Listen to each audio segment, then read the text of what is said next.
What is going on, guys? I'm Pete. Welcome to Retro Game Attic. Today I'm going to show you how to install an IPS screen on your original Nintendo Game Boy. Now, it is a pretty straightforward process, and it's a great beginner to medium skill level mod, so pretty much anyone can do this with just a little bit of technical ability.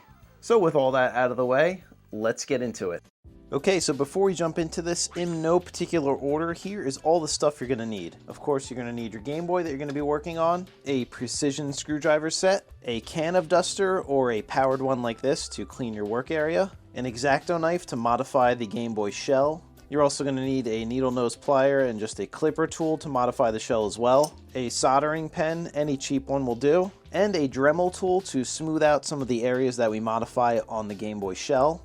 And last but not least, our IPS kit. Now we have the kit right here, a replacement glass screen lens, and a replacement speaker as well. So before we dive into that Game Boy, let's take a closer look at the IPS kit itself. So here is what comes in the IPS kit. We have our IPS control motherboard, a plastic alignment bracket to make sure that the screen is straight when we install it. And here we have the front PCB replacement, of course the IPS screen itself, and a ribbon cable. So now that we got that all out of the way, let's bust open that Game Boy. We're going to, of course, remove the batteries and the game. And there are 6 tri-wing screws to remove here. 1, 2, 3, 4, 5, and 6. Okay, now that those screws are out, we're going to separate the 2 halves of the shell, and we're going to be careful not to tear off this ribbon cable. So we'll gently open up the shell, and then just pull this ribbon cable down.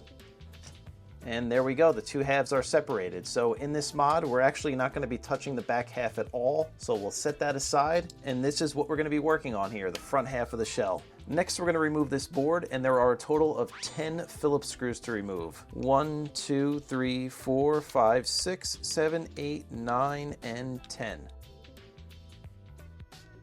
Okay, all 10 screws are out, and now we're just going to lift up this board very gently. And this one's coming out pretty easily, and there we go, it's already out. We'll just gently lift it straight up. So there is the original screen, board, and the old speaker. We're actually not going to be reusing any of this, so we can just set this all aside for now. And here is the shell with all the buttons and membranes. We're just going to remove those and set all of those aside as well.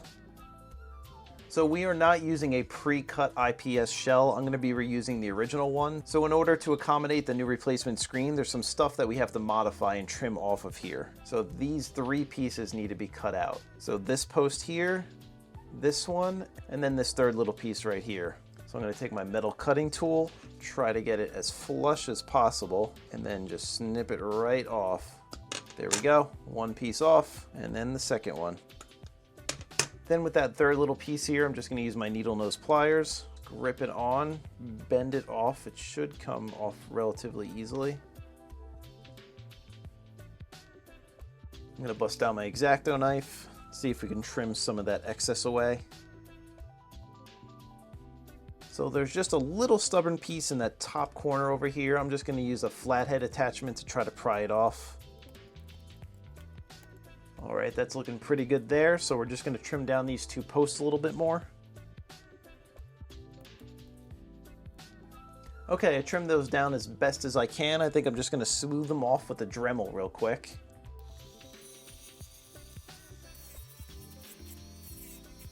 Okay, so that is looking pretty good there. You can see that they're pretty flush, as well as that one at the top. I got it as good as I can. There is this little adhesive strip around the screen opening here that we're going to remove next. All right.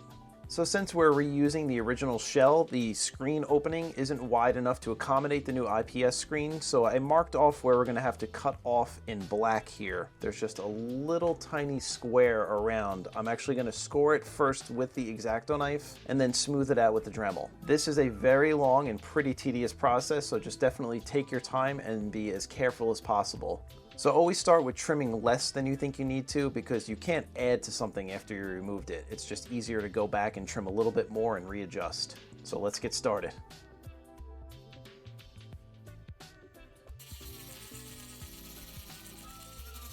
So you can kind of see that I definitely trimmed off a good amount right there. I'm just going to keep taking my time and going around. I'm going to switch to a fine sanding head so I can better get in those corners here. All right, hopefully I didn't trim too much away, but I think that's looking pretty good. I think it's relatively straight and as smooth as I'm probably going to get it. So let's keep going with the install.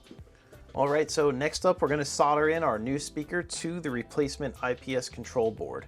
And the polarity of the speaker wires doesn't matter, so feel free to solder it to whichever point you like. All right, it's not pretty, but it is in. So let's get this cleaned up. All right, so the speaker is soldered in there. We're going to take some double-sided tape and stick it to the back of the IPS control board so it adheres to the back of the IPS display.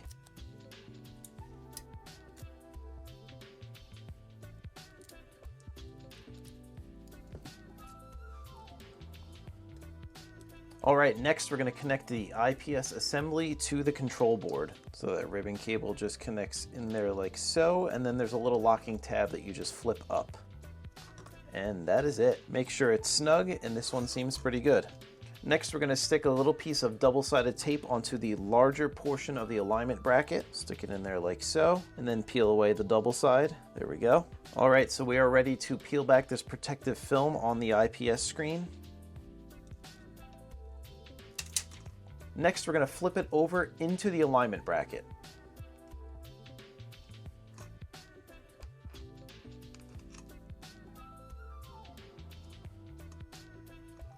Okay, so I had my screen orientation incorrect, unfortunately, so not a big deal. Disconnect from the board, turn the IPS screen over, and then reconnect it to the board.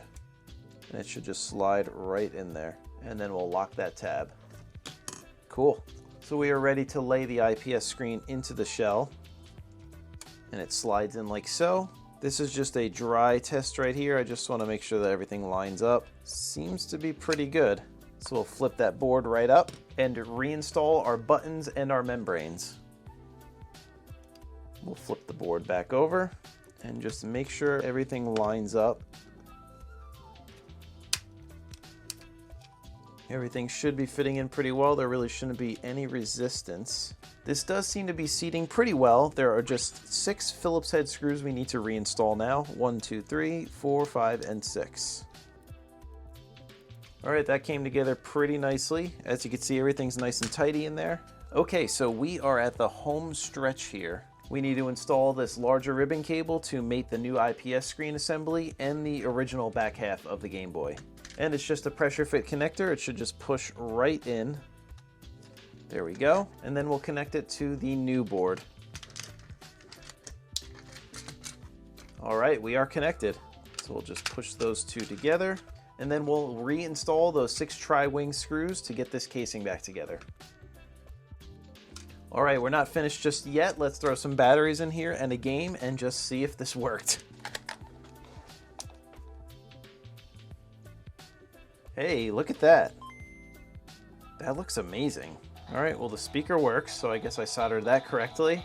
Okay, well, it's working at least. So let's shut it down. I'm gonna wipe some of those smudges from my fingerprints off the screen, and then we'll install this screen protector. I'll take my trusty microfiber cloth and just get all those smudges off the screen from my grubby little fingers. All right, let's break out this screen.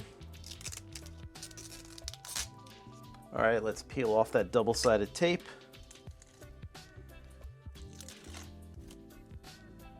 All right, we're gonna hit everything one more time with that compressed air. And you know what? It's gonna sound crazy, but I think my OCD is not gonna allow me to leave this on here. I think I'm gonna have to sand back the screen just a little bit. I can kind of see those rough corners, and that is driving me nuts. Many minutes later. All right, we're back at it again. I trimmed a little bit more around the edges here, so let's try getting this lens back on. And yeah, that is looking a lot better than before. So I think we're clear to press this down.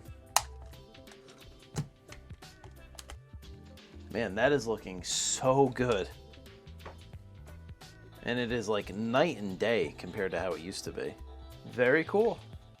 So there it is, guys. That was the IPS mod on the original Nintendo Game Boy. Now, we did hit a few hiccups along the way, but they were resolved pretty quickly. I'd say the hardest part of the whole entire process was physically modifying the shell. So if you do want to buy a replacement and forego that, I would definitely not fault you for that. It makes life a lot easier. So all in all, I am super pumped that I accomplished this mod. The results really do speak for themselves. It's basically night and day from the original screen to the IPS screen. It's really a no-brainer if you're thinking about it. If you are, just pull the trigger and do it. You will not be disappointed. Hopefully this video helped you out, and if it did, please let me know what you think in the comments. I love hearing from you guys. As always, thank you all so much for checking out Retro Game Attic. I really do appreciate you all. Have an awesome day, and I'll see you on the next one.